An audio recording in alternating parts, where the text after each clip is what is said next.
Frozen fun. Ice cube races. Are you ready for a chilly challenge that's as cool as ice?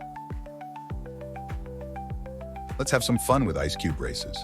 All you need are some small toys, water, and a freezer. Here's how to do it. First, choose some small toys that you don't mind getting a little frosty. Maybe some toy cars, animals, or even little figures. Second, put each toy into a separate compartment of an ice cube tray.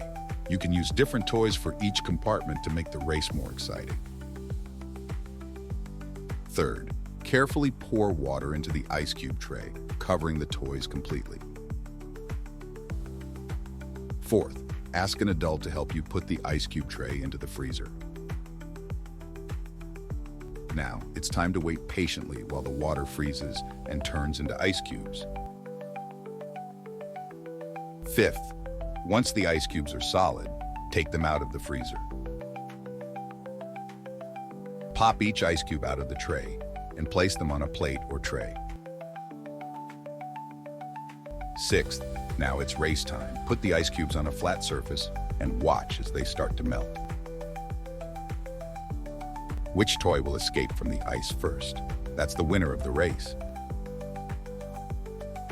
It's a fun and frosty way to learn about how things melt and change from solid to liquid. So gather your toys and get ready for an icy adventure.